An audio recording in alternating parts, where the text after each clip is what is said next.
بسم اللہ الرحمن الرحیم۔ السلام علیکم۔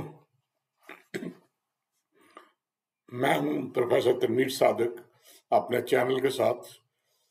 آج میں کچھ مردار کے بارے میں آپ سے بات کروں گا۔ مردار وہ چیز ہوتی ہے جو مر گئی ہوتی ہے اور عملاً ضائع ہو گئی ہوتی ہے۔ فطرت کا اپنا ایک نظام ہے۔ جو جانور مر جاتے تھے پرانے وقتوں میں، وہ گرے ہوتے تھے زمین پہ، بدبو پھیلتی تھی، سارا کچھ ہوتا تھا، لیکن اللہ تعالیٰ نے ایک آٹو سسٹم رکھا ہوا ہے۔ گدھ ذرا چیل سے بڑا سا جانور ہوتا تھا، چیل نمائی، وہ مردار کھاتا تھا۔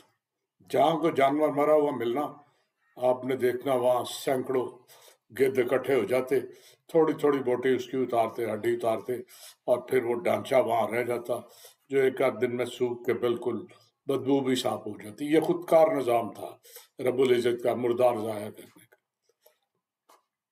یہ گدھوں کا وصف تھا کہ وہ مردار کھاتے تھے۔ عجیب بات ہوئی ہے، 90 کی دہائی تک یہ گدھوں کا وصف تھا، مگر گدھ ختم ہو گئے، اب یہ مردار کھانا انسانوں کا وصف ہو گیا۔ آپ کو شاید ہنسی آئے، لیکن میں سچ کہہ رہا ہوں۔ آپ یقین مانیں، میں آ رہا تھا یونیورسٹی سے تو ایک چرگے کی دکان تھی، سستا چرگا، 200 روپے میں سالم۔ اب میں حیران ہوں کہ میں مرغی خریدتا ہوں تو وہ زندہ مرغی 200 کے لگ بھگ ان دنوں تھی۔ اب جو مرغی 200 روپے زندہ ملتی ہے، اس سے چرگا جو بیچ میں سے 1.25 کلو کا نکلتا ہے، وہ 200 روپے کا کیسے؟ ایک تو وہ 200 کے حساب سے لگائیں تو اس کی 250 قیمت اپنی بن گئی، پھر مسالہ لگانا، تلنا، سارا کچھ کرنا، اس کا اپنا نفع، پھر وہ 200 میں کیسے ملتی ہے؟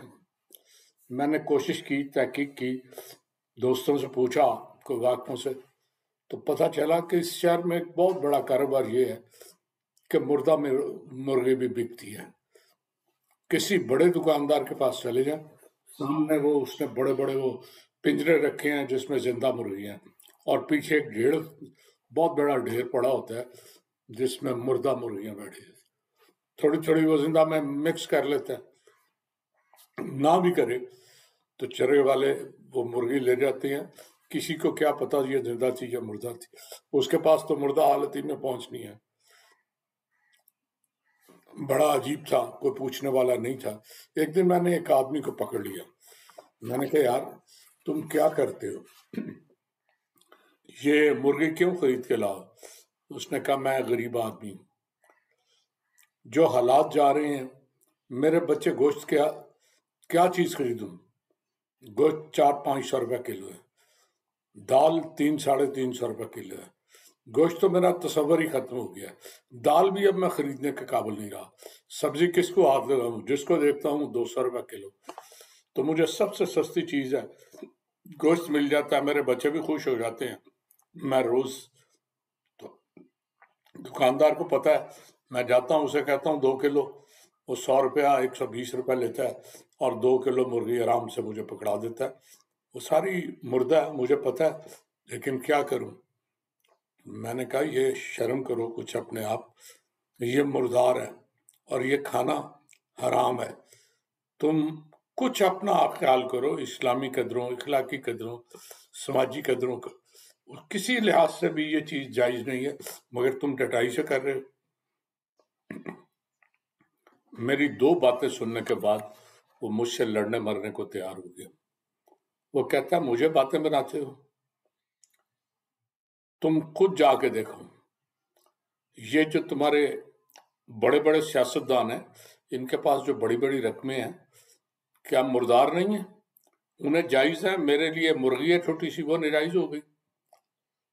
سرکاری اہلکار جو رشوت کھاتے ہیں وہ مردار نہیں ہیں، انہیں جائز ہے، تو میری مرغی ناجائز ہو گئی۔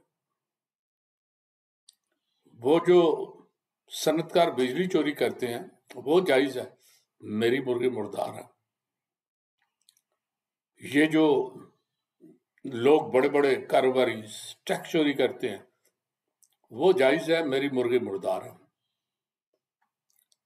صحافی لفافے لے لیتے ہیں، اتنے بڑے بڑے پیٹ ان کے ہو گئے ہیں، لاکھوں روپے ان کے پاس آ گئے، وہ جائز ہے، میری مرغی مردار ہے۔ جو لوگ بھی مال بنا رہے ہیں جائز طریقے سے نہیں، پٹواری ہو جائے، انسپیکٹر ہو جائے، وہ دیکھو 10,000 کسی کے تنخواہ ہے، 50,000 گھر کا خرچہ ہے اور لاکھ روپیہ وہ بچت بھی کر لیتا ہے، وہ سب جائز ہے۔ میری مرغی آپ کو مردار نظر آتی ہے، میں اس کی باتوں کا کیا جواب دیتا؟ اس نے کہا پوری قوم مردار پر لگی ہوئی ہے، میرا مردار تمہیں نظر آ گیا، ان میں سے کسی کا تمہیں نظر نہیں آ رہا۔ میں بڑا پریشان ہوا۔ اس نے چند اور باتیں سنائی، اس نے کہا تم کہتے ہو میری مرغی، تمہیں پتہ ہی نہیں تم سارا دن کیا کھاتے ہو۔ بھینس بیمار ہو گئی، 2 لاکھ کی بھینس تھی، ذرا زیادہ حالت بگڑ گئی، مرنے والی تھی، کسائی کو دکھایا، اس نے کہا اب تو یہ مرنے والی ہے، فائدہ کوئی نہیں، بہرحال 50,000 کی لے لوں گا۔ چلیں، اسے 50 کی دے دی۔ کہتا اتفاق سے ذرا دیر ہو گئی، کسائی لیٹ پہنچا، وہ مر گئی ہے۔ کسائی آیا، اس نے کہا کوئی نہیں، اس میں سے کھال ہم نکال لیں گے، آپ 35,000 کی دے دیں، اور تو باقی چیزیں کچھ نہیں ہیں۔ وہ 30-35 کی لے جائے گا۔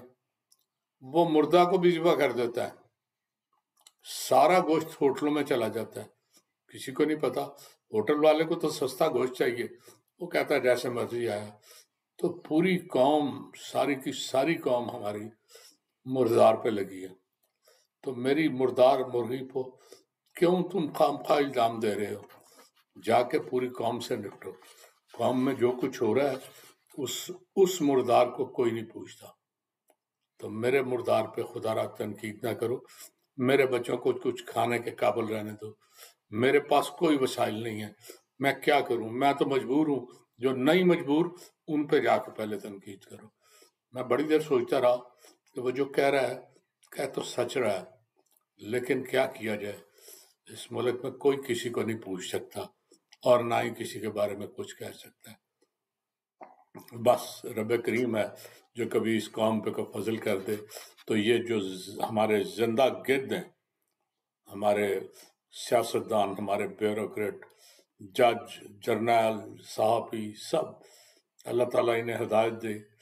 ان میں بہت سے اچھے لوگ بھی ہوں گے، لیکن زیادہ تر لوگ مردار کھاتے ہیں اور بڑے خوش رہتے ہیں، اور اس پہ فخر بھی کرتے ہیں کہ ہمارے پاس اتنے پیسے ہیں، چاہے مردار ہیں۔ اجازت چاہوں گا، وآخر دعوانا الحمد للہ۔